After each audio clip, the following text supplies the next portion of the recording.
First line நேயர்களுக்கு வணக்கம். இன்றைக்கி ஒரு சிறப்பு பகுதி. அது என்ன அப்படின்னா, காங்கிரஸ் கட்சியை பற்றி.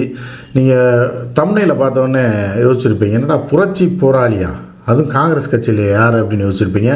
அடுத்து இவரா அவரா அப்படின்ற ஒன்று யோசிச்சிருப்பீங்க. இப்போ என்ன பிரச்சனை இது, இவரா அவரான்னு போட்டிருக்கீங்க. ஜோதிமணி எம்பி படம் இருக்குது, சசிகாந்த் செந்தில் படம் இருக்குது, ஐஏஎஸ் அவர்களுடைய படம் இருக்குது, நம்ம பெருந்தலைவர் காங்கிரஸ் கட்சியோட தலைவர் திரு அழகிரியோட ஃபோட்டோ இருக்குது. என்ன ஏது அப்படின்னு நீங்கள் பார்த்துருப்பீங்க.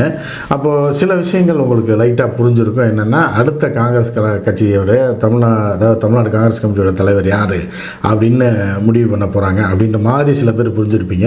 இப்போ இந்த பகுதியில் நம்ம என்ன பார்க்க போகிறோன்னா, அதை மட்டும் பார்க்க போகல, காங்கிரஸ் கட்சி எப்படி தமிழ்நாட்டில் மாநில தலைவர்களை தேர்வு செய்து, இவர் எப்படி தேர்வு செய்யப்பட்டார், இப்போ அடுத்து வரப்போகிறவங்க எப்படி தேர்வு செய்யப்படுறாங்க, நீங்கள் எதிர்பார்க்கக்கூடிய இவர் வருவார் அவர் வருவார்னு நினைக்கும் போது வேறு யாரோ காங்கிரஸ் கட்சியில் அப்பப்போ வந்துடுவாங்க.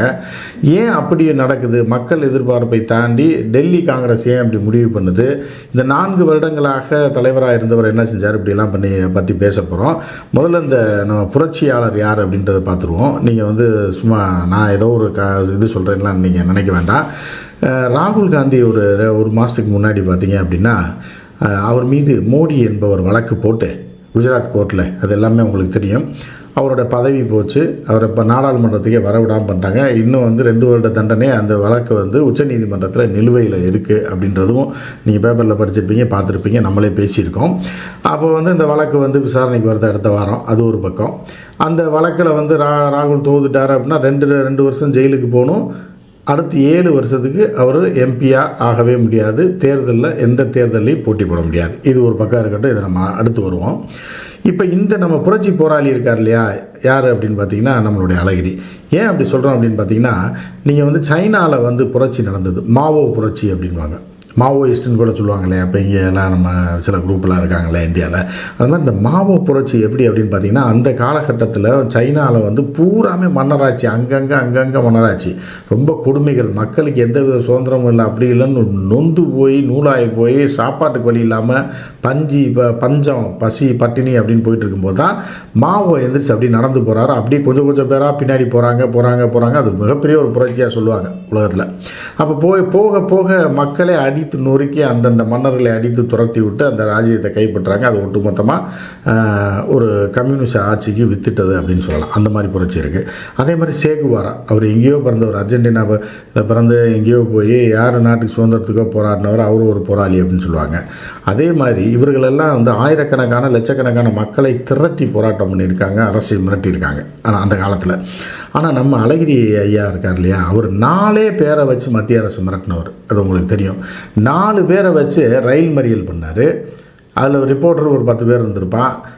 அதுக்கப்புறம் அந்த ரயில் அந்த ஸ்டேஷனில் நிற்கிற ரயில் தான். அது முன்னாடி போய் வாழ்கன்னு ராகுல் காந்தி வாழ்கன்னு கோஷத்தை போட்டு ஒரு பேட்டியை கொடுத்துட்டு அதே ரயிலில் ஏறி போனதுனால தான் இவர் புரட்சி போராளி அப்படின்னு நம்ம சொல்கிறோம். ஏன்னா அந்தளவுக்கு யார் ஒரு 4 பேர் தில்லாக போய் ரயிலில் மறிக்கிறாங்க அப்படின்னா எவ்வளோ பெரிய தலைவனாக இருக்கணும், எப்படி ஒரு போராளியாக இருக்கணும் அப்படின்றத நம்ம பார்க்குறோம். அதே வண்டியில் ஏறி போகிறார் பாருங்கள், அதுதான் அவருடைய ஸ்பெஷாலிட்டி. இந்த 4 வருஷம் பார்த்தீங்க அப்படின்னா காங்கிரஸ் கட்சி தமிழ்நாட்டில் செயல்பட்டுச்சா அப்படின்னு பார்த்தீங்கன்னா உங்களுக்கே தெரியும். யார் தலைவர்னே பல பேருக்கு தெரியாது. திரு அழகிரி தான் தலைவரானே காங்கிரஸ் கட்சியில் இருக்கவங்க பாதி பேருக்கே தெரியாது அப்படின்ற ஒரு நிலை தான் இருக்குது. ஏன்னா எந்த செயல்பாடுமே கிடையாது. அவுடேட்டடான ஒரு தலைவராக அவர் இருக்கார். ஏன்னா நவீன காலத்தில் இப்போ பார்த்தீங்க அப்படின்னா, இப்போ அண்ணாமலை எடுத்துக்குவோம். அண்ணாமலை பார்த்தீங்கன்னா டெய்லி நின்னா பேட்டி, நடந்தா பேட்டி, படுத்தா பேட்டின்னு கொடுத்துட்ருக்காரு இல்லையா. அப்போ லைம் லைட்லேயே இருந்துகிட்ருக்காரு. கட்சி வளரல அது அடுத்த விஷயம். லைம் லைட்லேயே இருக்கும்போது அகில இந்திய அளவில் எதிர் கட்சிகளாக இருக்கக்கூடிய ஒரு கட்சி தாறுமாறாக கோடிக்கணக்கில் காசு அள்ளி இறக்கிது, ஆளுங்கட்சியாக வேறு இருக்குது. அப்போ அதை எதிர்த்து எப்படி தீரமாக போராடணும் அப்படின்னு ஒரு விஷயம் இருக்கு இல்லையா. ஒரு போராட்டம் கூட பண்ணதில்லை நம்ம ஐயா அழகிரி. அதுக்கப்புறம் பார்த்தீங்கன்னா அவர்கிட்ட இருக்கிற பிஏக்கெல்லாம் அவுடேட்டடு, சரிங்களா. அந்த காலத்து ஞாபகத்திலே இருக்காங்கன்னு நினைக்கிறேன். ஒரு பத்திரிகை பேட்டி கொடுப்போம். இப்போ உதாரணத்துக்கு சொல்கிறேன். இப்போ நீங்கள் பார்த்தீங்கன்னா இந்த மணிப்பூர் பிரச்சனை வந்தது. இதை பற்றி இவர் என்ன பேசினார், எங்கே பேசினார்னு யாருக்குமே தெரியாது. ஏன்னா காங்கிரஸ் கட்சியில் தீயாக வேலை செஞ்சிட்ருக்காரு ராகுல் இறங்கி. ஸோ அப்போ இவங்க கொஞ்ச நாளும் பேக்கப் பண்ணால் தானே, ஏதோ ஒரு ஈட்டியை கொடுத்து கூட யாரை கண்டிச்சு, மத்திய அரசை கண்டிச்சு, அதை கண்டிச்சு, பாஜகவை கண்டிச்சு கொடுத்தா தானே கட்சி இருக்கிறதா தெரியும். அப்போ தொண்டர்கள்லாம் வீக் ஆகிடுவாங்க. இப்படி தான் இருக்காங்க, கட்சி ரொம்ப போங்கா போயிட்டுருக்கு, சரியா. இது ஒரு பக்கம் இருக்கட்டும். இப்போ இதுக்கு அடுத்து என்னென்னா, ஏற்கனவே எம்ஜிஆர் ஆட்சி காலத்திலையும் கலைஞர் ஆட்சி காலத்திலையும் பார்த்தீங்கன்னா இந்திரா காந்தி அம்மையார் மேலே இருக்கும்போது என்னென்னா சட்டப்பேரவை தேர்தலில் வந்து 40% காங்கிரஸுக்கு 60% இடங்களை அதிமுக எடுத்துக்கிறோம். சரியா? அதே மாதிரி எம்பி எலெக்ஷனில் 60% சீட்டு காங்கிரஸுக்கும் 40% ஏடிஎம்கே எடுத்துக்கணும். அதாவது ஏடிஎம்கே 15 இடத்துல தான் போட்டி போடும், 25 இடத்த காங்கிரஸுக்கு தாரை வார்த்துரும். அதே மாதிரி நீங்கள் வந்து எம்எல்ஏ எலெக்ஷன் பார்த்தீங்கன்னா ஒரு 175 தொகுதியில் வந்து எம்ஜிஆர் போட்டிடுவார் ஏடிஎம்கே, மீதி 50 தொகுதி வந்து இவர்கள் போட்டிடுவாங்க. 50-60 தொகுதி இவர்கள் கொடுத்துட்டு இருந்த காலம் போய் கடைசியில் 50 ஆச்சு, 40 ஆச்சு, 30 ஆச்சு, 20 ஆச்சு. இப்போ என்ன ஆச்சுன்றது உங்களுக்கே தெரியும் கரெக்டாக. அதே மாதிரி 20லேருந்து 25 இடங்களை வந்து மிரட்டி பெற்று கொண்டிருந்த காங்கிரஸ், ஜெயிச்சு வந்த காங்கிரஸ் கடைசியில் என்ன ஆச்சு அப்படின்னா, வர தேர்தலில் 2 சீட்டு திரு மு க ஸ்டாலின் கொடுப்பாரா அப்படின்ற அளவுக்கு இறங்கி போயிடுச்சு. கொடுக்குறத வாங்கி தான் ஆகணும் அப்படின்ற நிலைமைக்கு ஆயிடுச்சு. அவங்க கடைசியில் என்ன ஆச்சு, 25 சீட்டு கேட்டு பெற்ற காங்கிரஸ் இன்றைக்கி வந்து 10 ஆச்சு, 5 ஆயிடுச்சு, 2 3 தான் தருவாங்க அப்படின்ற நிலைமையில தான் காங்கிரஸ் இருக்குது. இதுக்கு காரணம் என்ன அப்படின்னா, தமிழ்நாடு காங்கிரஸ் செயல்படாது. சரி, ஏன் செயல்படாமல் இருக்குது தமிழ்நாடு காங்கிரஸ் அப்படின்னு பார்த்தீங்கன்னா, இந்த லாபி அரசியல், அதுக்கப்புறம் பார்த்தீங்கன்னா இந்த குரூப் பாலிடிக்ஸ் அப்படின்னு சொல்கிறது. அதாவது பார்த்தீங்கன்னா இப்போது இங்கே ஏன் இவர்கள் போராடுவதில்லை, இங்கே எதுவும் பேப்பரில் பேட்டி கொடுக்கறதில்ல அப்படின்னா, காங்கிரஸை பொறுத்தளவுக்கு டெல்லியில் இங்கிலீஷ்லேயும் ஹிந்திலேயும் நியூஸ் வந்தால் தான் அவர்களை போய் ரீச் ஆகும். சரியா? இப்போ இங்கே நீங்கள் போராட்டம் பண்ணி தமிழ் நியூஸ்லேயும் தமிழ் டிவிலையும் காட்டி எந்த பிரயோஜனமும் இல்லை இவர்களுக்கு. இவர்கள் ஒரு பதவி வாங்கணும், பதவியை தக்க வைக்கணும் அப்படின்னாலோ டெல்லியில் உள்ள லாபியை கரெக்டாக மெயின்டைன் பண்ணால் தான் இவர்கள் இருக்க முடியும். அப்போ டெல்லி லாபியை மெயின்டைன் பண்ணி பதவி வாங்கிட்டு வந்து இங்கே எதுக்கு இவர்களுக்குன்னா வேத விதியாக போராட்டம் பண்ணுறது தமிழக மக்களுக்காக, இல்லை லோக்கலில் போராட்டம் பண்ணி லோக்கல் மக்களுக்கு தெரிஞ்சு என்ன போகுது, நம்ம பதவியை தக்க வச்சுக்கணும் அப்படின்னா டெல்லி லாபி பண்ணி அப்படியே ராகுலுக்கு தெரிகிற மாதிரி ஒரு விஷயம். அதே மாதிரி போட்டு வருஷம் 2 வருஷத்துக்கு ஒரு கூட்டம் நடத்துவாங்க. அந்த கூட்டத்தில் போய் ஆளுக்கு மாற்றி போட்டு விடுறது. ஒன்று இவரை தூக்கிட்டு அவரை போடுவாங்க, அவரை தூக்கிட்டு இவரை போடுவாங்க, இவரை தூக்கி இவரை போடுவாங்க. இப்படி தான் காங்கிரஸ் கட்சி போயிட்டுருக்கு. நீங்கள் அண்ணன் ப. சிதம்பரத்தை பார்த்துருப்பீங்க, ஒரு வார்த்தை பேச மாட்டார். எலெக்ஷன் டைமுக்கு பிரச்சாரத்துக்கு போவாரே தவிர மித்த நேரத்தில் அவர் எங்கே இருக்கார், என்ன பண்ணுறாரு எதுவுமே தெரியாது. ஆனால் டெல்லி லாபியை கரெக்டாக பண்ணிட்டு இருப்பார். ஆட்சிக்கு வந்துச்சுன்னா 2ஆம் இடம் 3ஆம் இடத்தை பிடிச்சி உட்காந்துருவார். ஸோ இதுதான் காங்கிரஸ் கட்சியோட ஸ்டைல். அப்படி தான் போயிட்டு இருக்குது. அப்படின்ற சூழலில் இவர் இன்னும் ரொம்ப மொக்கையாக போயிட்டார். யார்? தற்போதைய தலைவர் அழகிரி போயிட்டு ஒரு ஏதாவது அப்டேட் அரசியலே தெரியாது. இப்போ லேட்டஸ்ட் டெக்னாலஜி என்ன, எதை வைத்து காய் நகர்த்தப்பட்டு கொண்டிருக்கிறது, எப்படி வந்து நம்மளுடைய எதிர்க்கட்சிகளை எதிர்க்கணும். இவர் ஏடிஎம்கே கூட எதிர்க்க வேணாம், இவர்கள் டெல்லியில் இருக்கக்கூடிய பாஜகவை எதிர்த்து போராட்டம் பண்ணணும்ல, இல்லை ஏதாவது ஒன்று செய்யணும்ல மத்திய அரசு எதிர்த்து. ஏன்னா அவங்க தலைவர் ராகுல் காந்தி அரெஸ்ட் பண்ண போகிறாங்க, பதவி போச்சுன்றப்ப 4 பேரை வச்சு ரயில் மறியல் பண்ணது தான் இந்த தமிழ்நாடு காங்கிரஸ் கமிட்டியோட தலைவர். சரியா? இப்படி இருக்கும்போது ரொம்ப வீக்கானது இது. அவங்களுக்கும் தெரியும், மத்திய காங்கிரஸுக்கும் தெரியும். அவர்கள் இப்போ வந்து நார்த் இந்தியாவில் ரொம்ப ஃபோக்கஸ் பண்ணிகிட்டு இருந்தனால இவருக்கு வந்து பதவி புழைச்சி போய் இவ்வளோ நாள் இருந்தார். இப்போ வந்து அடுத்த தலைவரை தேர்ந்தெடுப்பதற்கு அவர்கள் தயாராகி விட்டார்கள். வர 4ஆம் தேதி வந்து கார்கே வந்து டெல்லியில் கூட்டம் போட்டிருக்காரு. அகில இந்திய காங்கிரஸ் கமிட்டியோட தலைவராக இருக்காரே கார்கே, அவரெல்லாம் வந்து கர்நாடகாவில் இருந்தவரை அப்படி டெல்லி பாலிடிக்ஸ் பண்ணி டெல்லி லாபி பண்ணி அகில இந்திய காங்கிரஸ் கமிட்டி தலைவராகவே ஆகிட்டார். இவர்கள் வந்து தமிழ்நாடு காங்கிரஸ் கமிட்டி தலைவராகவே இருந்து அதை கூட தக்க வைக்க முடியாத நிலையில் தான் தமிழ்நாடு காங்கிரஸ் இந்த தலைவர்கள்லாம் இருக்காங்க. ஸோ இப்போ என்ன, அடுத்து யார் வருவாங்க, எதுக்காக அவர்கள் அந்த இது பண்ணுறாங்க அப்படின்னு பண்ணேன். அக்கா ஜோதிமணி கேள்விப்பட்டிருப்பீங்க. எனக்கு தங்கச்சி என்னுடைய வயசு கம்மி தான். ஜோதிமணி எம்பி பார்த்தீங்க அப்படின்னா ஒரு நாள் கூட நீங்கள் தமிழ்நாட்டில் பார்த்துருக்க மாட்டீங்க. எப்போ தேர்தல் நேரம் அது இது பிரச்சாரத்தை வராப்பிலே தவிர மீதி எல்லாமே டெல்லி பாலிடிக்ஸ். நான் ஏற்கனவே சொன்ன மாதிரி நீங்கள் டெல்லியில் வந்து ஆட்களை வைத்து லாபி பண்ணால் மட்டும்தான் நீங்கள் வந்து அங்கேருந்தே அப்படியே இங்கே ஃபோனை போட்டு எம்பி சீட் வாங்கிட முடியும். சரியா? ஆனால் இங்கே நீங்கள் கட்சி மக்களுக்காக போராடி கட்சியை வளர்க்குறேன்னு போனால் டெல்லிக்காரனுக்கு உங்களை பற்றி தெரியாது, உங்களை கழட்டி விட்டுருவாங்க, கவுன்சிலர் சீட்டு கூட தர மாட்டாங்க.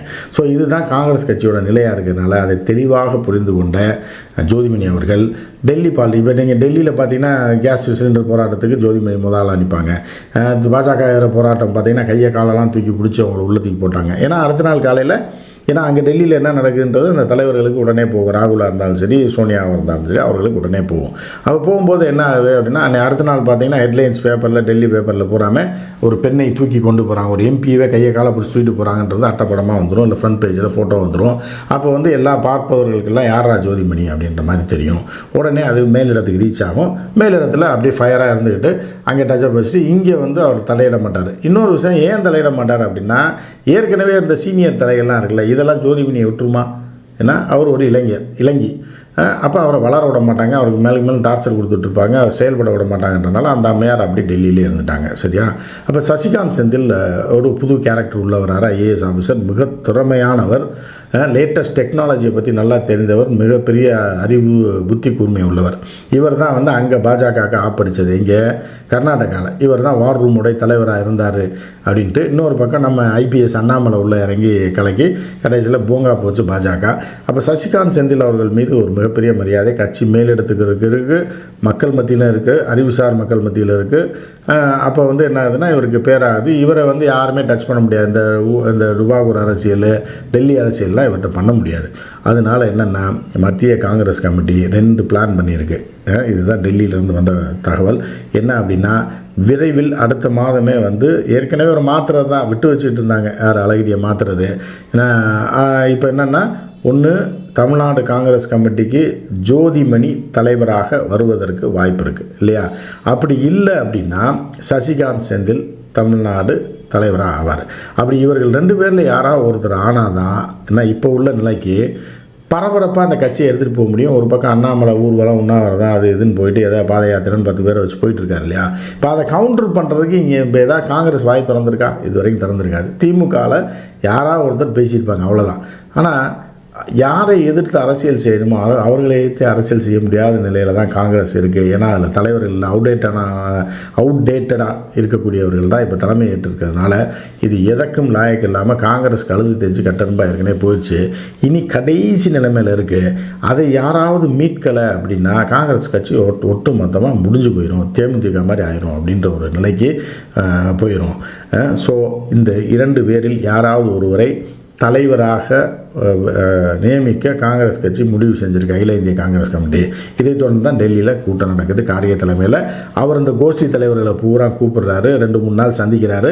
அப்புறம் யார் என்ன சொல்கிறாங்க அப்படின்றத பற்றி ராகுல்கிட்ட சோனியாட்டே அப்படி சொல்லுவார். அப்புறம் அவங்க ஒரு முடிவை சொல்லுவாங்க, சரி இந்த இவங்களை போடுங்க அவங்கள போடுங்க அப்படின்ற மாதிரி. ஏன்னா பெருந்தலைகள் பழந்தலைகள் தான் போய் மோதும் இதுக்கெல்லாம் அடுத்தடுத்து யார் வரலாம் அப்படி இப்படின்ட்டு. ஸோ ஆனால் செல்லக்குமார் ஒருத்தர் இருக்கார், அவரும் போட்டியில் இருக்கார் இந்த போட்டியில். ஆனால் வந்து இந்த 2 பேரில் சசிகாந்த் செந்தில் வந்தார் அப்படின்னா தமிழ்நாடு காங்கிரஸ் கமிட்டிக்கு இளைஞர்கள் மத்தியிலையும் அதாவது இப்போ இருக்கக்கூடிய இந்த டெக்னாலஜி தெரிஞ்சவர்கள் மத்தியிலையும் மிகப்பெரிய ஒரு பரபரப்பை ஏற்படுத்த முடியும் அப்படின்ற நம்பிக்கை இங்கே உள்ளவங்களுக்கு இருக்குது. அதே மாதிரி டெல்லிக்கும் இருக்குது அப்படின்ற மாதிரி கேள்விப்படுறோம். அதே மாதிரி ஜோதிமணி அவர்கள் யார் அப்படின்னு பார்த்தீங்கன்னா அண்ணாமலையோட தூரத்து உறவினராக தான் இருக்க முடியும், இருக்கலாம் வாய்ப்பு இருக்குது. ஏன்னா ஒரே ஊரை சேர்ந்தவர், ஒரே எல்லாமே ஒன்று தான். ஸோ அப்படி இருக்கும்போது இவரை எதிர்த்து பாலிடிக்ஸ் பண்ணணும் அப்படின்னா ஜோதிமணி இறங்கி அடிக்கக்கூடிய ஆள். யாரை பற்றியும் கவலைப்பட மாட்டாங்க. இறங்கி எந்த போராட்டம் தெருவுகள் படுக்கணுமா, மடக்கணுமா, வண்டியை மடக்கணுமா, பஸ்ஸை மறிக்கணுமான்ற மாதிரியான ஒரு போல்டான ஒரு லேடி காங்கிரஸில் இருக்கக்கூடியதில் கொஞ்சம் இளம் வயது. அவர் வந்து ரொம்ப ஃபோர்ஸான ஒரு ஆள். இவரை போன்றவர்களை போட்டாங்கன்னா வேறு மாதிரியான ஒரு ரூபத்துக்கு காங்கிரஸ் வருவதற்கு வாய்ப்பு இருக்குது. எனவே இந்த 2 பேரில் ஒருவர் விரைவில் தமிழ்நாடு காங்கிரஸ் கமிட்டியோட தலைவராக வருவதற்கு மிக அதிக வாய்ப்பு இருக்குது. ஆகஸ்ட் மாதம் 15ஆம் தேதி கொடியேற்றினதுக்கப்புறம் நம்ம தலைவர் வந்து வெளில போயிடுவார் அப்படின்னு யார் கேஎஸ் அழகிரி புரட்சியாளர் இருக்கார் இல்லையா, அவர் வந்து வெளியே அனுப்பிடுவாங்க அப்படின்ற மாதிரியான ஒரு பேச்சு டெல்லியில் பரபரப்பாக அடிபட்டுக்கிட்டு இருக்குது.